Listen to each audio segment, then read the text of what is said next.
आल्या गेल्याची वाट तिटाची शेजाऱ्या पाजाऱ्याची कुणाची बी नजर लागू नये आमचं छकुली. काय कटकट आहे ही.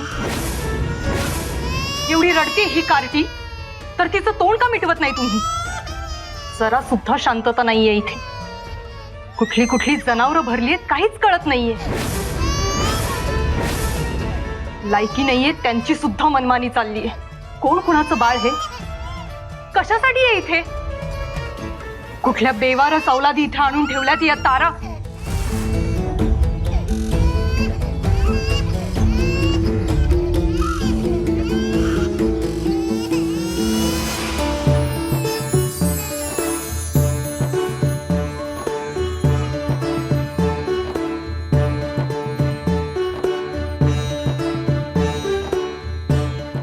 बघितलं सर आणि सर लय दिस झालं तुम्ही घेतलं नव्हतं ना तिला म्हणून दंगा चाललेला तिचा. आता बघा कशी शांत झाली. होय काय ग तारा इतका का त्रास द्यायचा. आम्ही येणारच होतो की तुला घ्यायला.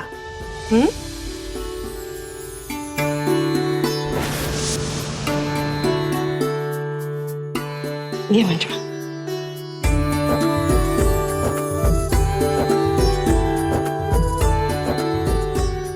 थांबा धाकला बाई साहेब.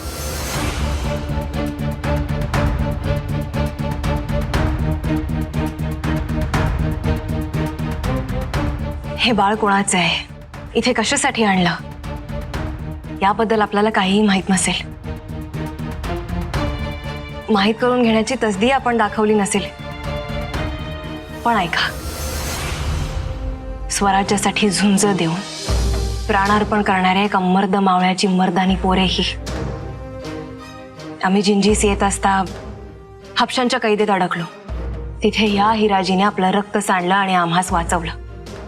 आणि फक्त आम्हाला नाही हा कितीतरी असहाय्य पोरींची तिथून त्यांनी सुटका केली. आज तुमच्या आमच्या डोक्यावर हे जे राजमुकुट चढवलंय ना ते आपसुकच आलं नाहीये. अनेक जीवांच्या आहुत्या आहेत त्या मुकुटाखाली. या राजमहाला सुखाचा वारा तुम्ही आम्ही घेत आहोत. मात्र या राजमहालाच्या तळाशी अनेक रक्ताळलेले हुंकार गाडले गेले आहेत. म्हणून ही चिरेबंदी भिंती मजबूत आहे आणि हे स्वराज्य अबाधित आहे. असा जीव उधळायला ते आपल्याकडे असं काय मागतात. फक्त आपलेपणाचा हात एवढीच काय त्यांची अपेक्षा. त्या प्रत्येक जीवाला आपलं मानायला हवं इतकंच. जीव आमचं चुकलंच. यापुढे असं नाही होणार.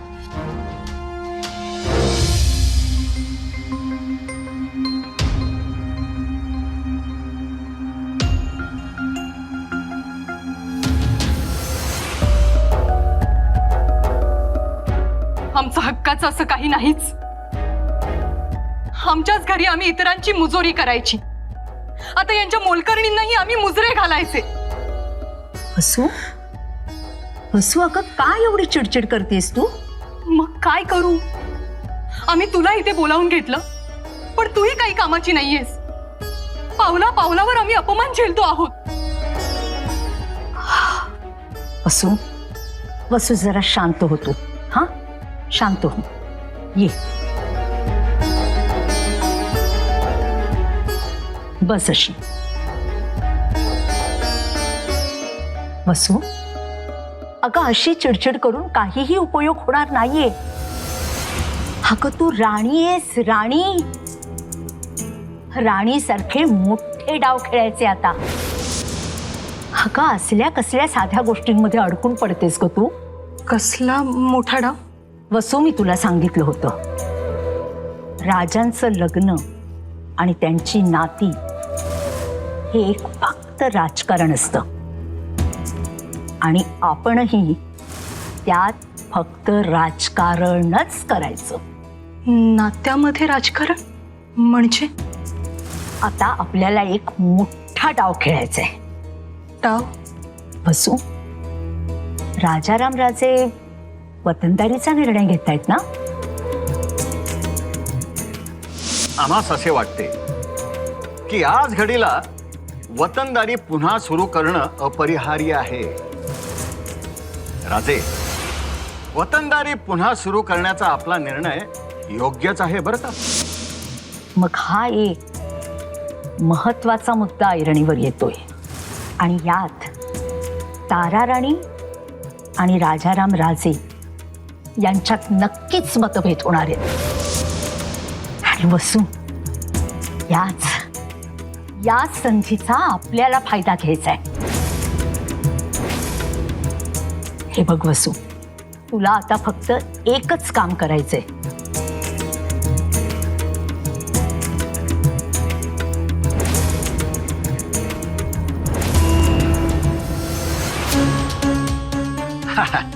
यावा यावा संताजीराव, आपल्याच भेटीची आज धरून केव्हा ते थांबलो होत आम्ही इकडे. राणीसाहेबांनी बोलवलं होतं म्हणून यावं लागलं. पर राणीसाहेब आहेत कुठं? नाही म्हणजे त्यांची भेट होईल का नाही? थांबा बघू. राणीसाहेब, इकडे यावं.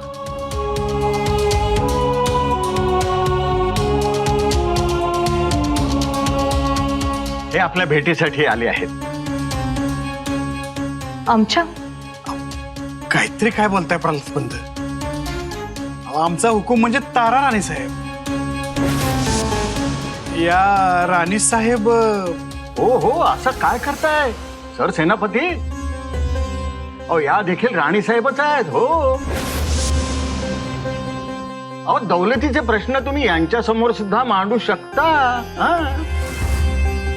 नाही म्हणजे असतील की, पण आमासनी बोलवले ते तारा राणीसाहेबांनी.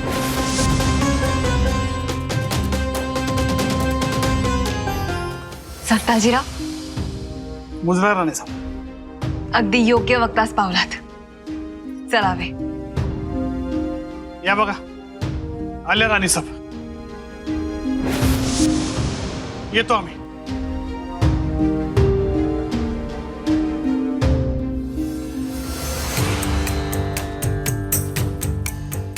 पाहिलत ना राणीसाहेब,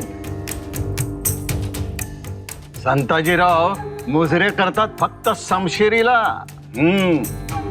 आता आपण ही समशेर बाहेर काढायची वेळ आली आहे. आपल्या अस्तित्वाची म्हणतोय आम्ही. हो.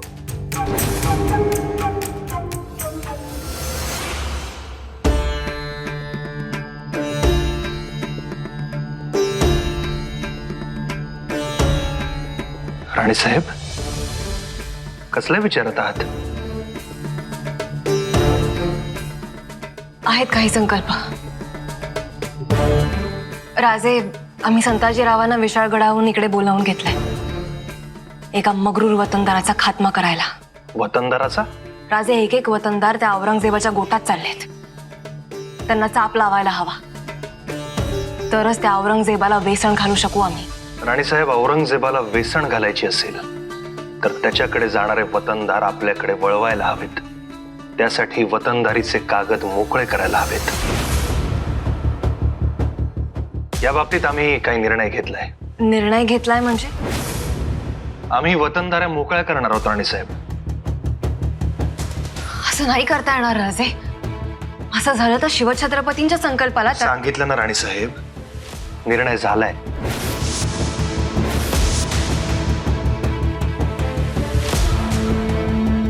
राजे, छत्रपती म्हणून आपण हा निर्णय घेण्यास मुखत्यार असाल, मात्र स्वराज्याचे पाईक म्हणून या निर्णयास आमचा कायमच विरोध असेल. कशासाठी झोपायचा या वतनदारांना? राणीसाहेब, राजा आणि रयतेमधला दुवा म्हणून यांना जपायला हवं. कोणी सांगितलं? रयत स्वतःहून सारा भरतीये ना सरकारात. मग हे मधले दलाल कशासाठी हवेत? राजा यांच्याच जीवावर सुख भोगत असेल तर निष्क्रियच की तो. राजे, आपला रयतेशी संवाद होणारच कसा? मग म्हणून हे वतनदार मगरूर होतात, मुजोर होतात. सारा वसुलीसाठी रयतेवर जुलूम जबरदस्ती करत राहतात. स्वतः वाडे उडे बांधतात आणि मग सैन्य बाळगून वावरतात. त्यांच्या या मगरुरीला आळा घालायचं म्हटलं तर शत्रूशी मिळण्याची धमकी देतात आणि मग नाकापेक्षा मोती जड होऊन बसतात. हे राणीसाहेब, नियमाला अपवाद असतात. काळाप्रमाणे नियमही बदलतात. आम्ही बदलतोय. आपण यात हस्तक्षेप करू नये.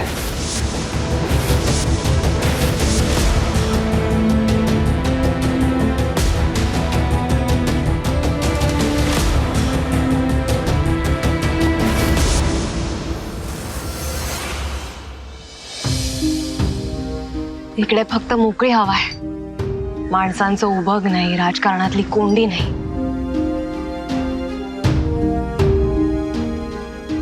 सारं कसं शांत आहे.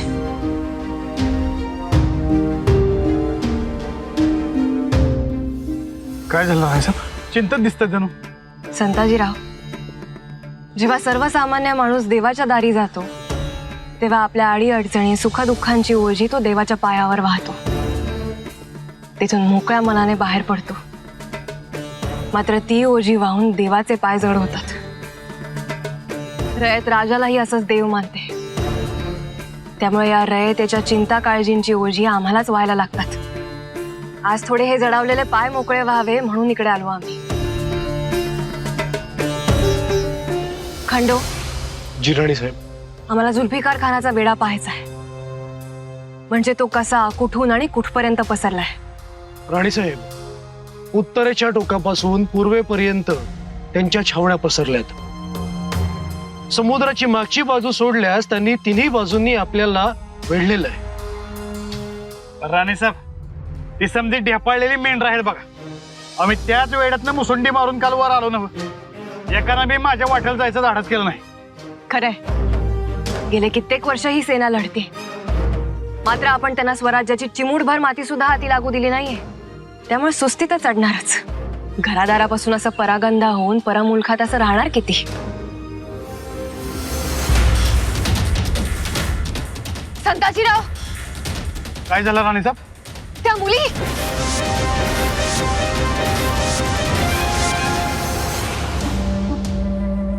हुजूर, ये सारा असबाब नजदीकी गांव से मिला.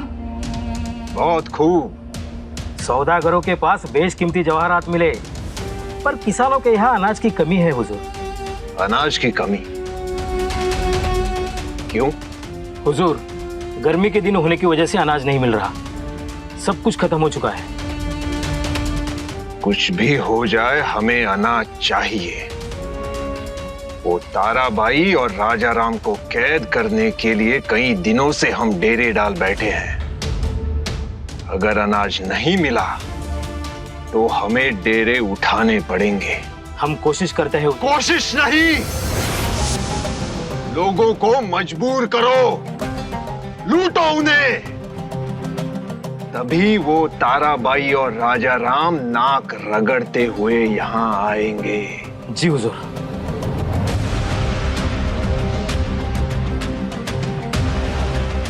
ये सारी लूट जमा करके रखो. वो लड़कियां कहाँ है जिन्हें तुम लूट के साथ लाए थे? हुजूर, वो तो. क्या हुआ?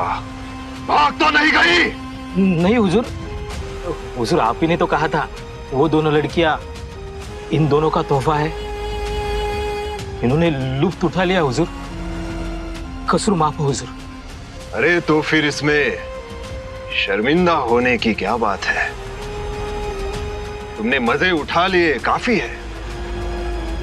काफरों की औरतों का यही हाल करते रहो.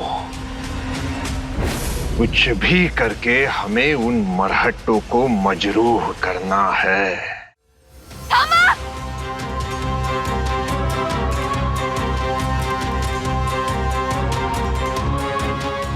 काय करताय? उतरा खाली, उतरा. मरू दे आम्हाला. का वाचवलं जा? काय करावं आम्ही जगून? मरून प्रश्न सुटणार नाहीयेत. पर जग तर सुटेल का नाही? जग सुटावं असं झालंय तरी काय? आम्हाला काय बी विचारू नका. आम्हाला मरू द्या. हे बघा, तुम्ही शांत व्हा आधी. जे काही झालं असेल त्यामुळे तुम्हाला जगाचा तिटकारा वाटत असेल, जगण्याची आशा उरली नसेल, तुमच्या सोबत कोणी राहिलं नसेल, पण आम्ही तुमच्या सोबत आहोत ना. तुम्ही नका तसकी घेऊ आमच्यासाठी. जग माप चांगलं आहे, पण आमचंच पाय बरबटलं आहे. आता जिथं बी जाऊ तिथे या पायांना घाणच होणार आहे. असं काही होणार नाही. जावा म्हणलं ना तुम्हाला, काय बी नाही घडलं. आमच्या एवढ्या चौकशा करायला कोण ऐकून तुम्ही? तुझी थोरली बहीण समज, तुझी आई समज, काहीही समज, तेवढी आपुलकी आहे आमच्या मनात तुमच्यासाठी, तुझ्यासाठी, साऱ्या रयतेसाठी.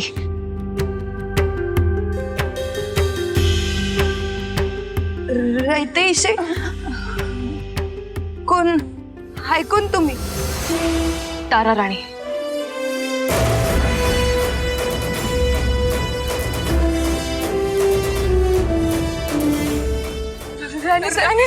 राणी साहेब माफ करा, चूक झाली आमची.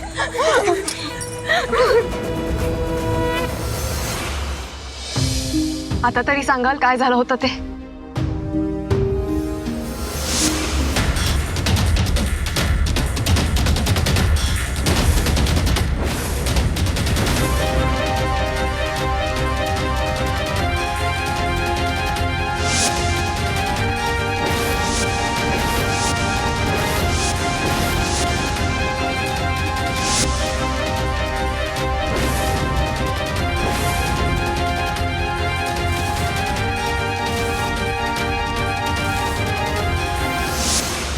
राणी साहेब, सगळं संपलं.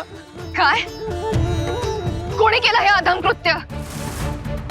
त्यांचं फक्त नाव सांगा, त्यांचा मुंडका छाटून तुमच्या पायावर आणून ठेवतो. राणी साहेब, मुघलाईतले हशम होते, आम्हाला वाटून गेले. राणी साहेब, आता आम्ही कशाला जगायचं? त्यांची ही मजाल. आता आम्हाला फक्त इतकंच कळू दे की त्या छावणीत नेमके कोण हशम होते ते. आणि साहेब, एवढं तरी कशासाठी कळायला पाहिजे? आता जातो आणि समजा छावणी कापून काढतो.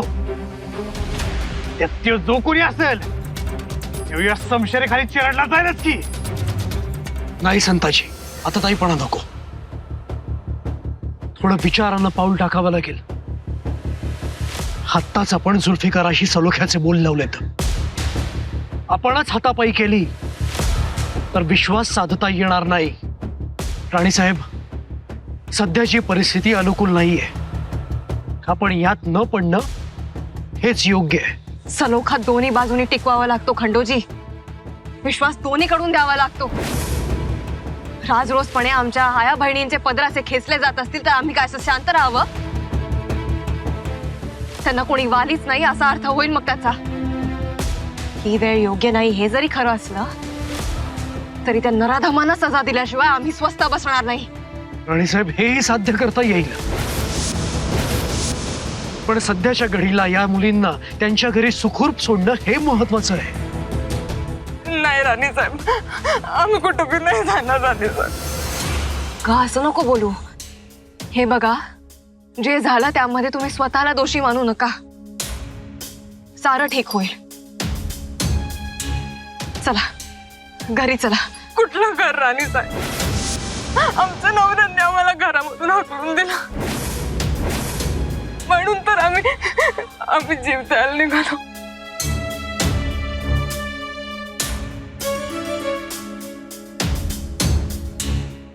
खंडोजी, आम्ही या मुलींना घेऊन त्यांच्या गावी जात आहोत. आपण गडावर माघारी जावे. राणीसाहेब, काही एक बोलू नका आता. आयुष्य उद्ध्वस्त झालं असलं तरी ते इतकं स्वस्त नाही की ते असं वाऱ्यावर उधळून द्यावं. तुमच्या आयुष्याचं मूल तुमच्या घरच्यांना आम्ही पटवून देऊ. राणीसाहेब, सध्या आपलं बाहेर पडणं धोक्याचं आहे. जुल्फिकार आपल्याला कैद करण्यासाठी आसुसलेला आहे. धोका आहेच, पण तो पत्करला नाही तर आयुष्यात अर्थ काय राहील? इथे प्रत्येक पावलावर एक लढाई आहे खंडूजी. कधी समशेरीची, कधी विचारांची, कधी दुश्मनाशी, तर कधी आपल्याच माणसांची, तर कधी आपलीच आपल्याशी. लढावं तर लागेलच आणि आम्ही लढणार.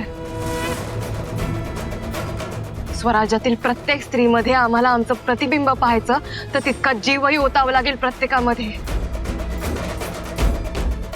या पोरी बाळींना मुघलांचा धोका असणं स्वाभाविक,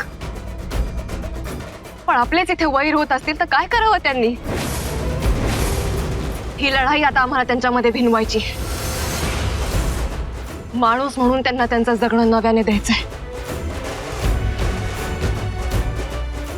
राणे साहेब, आम्ही येतो तुमच्या संग. ठीक, मात्र आता ताईपणा होऊ नये ही काळजी घ्यावी संताजीराव.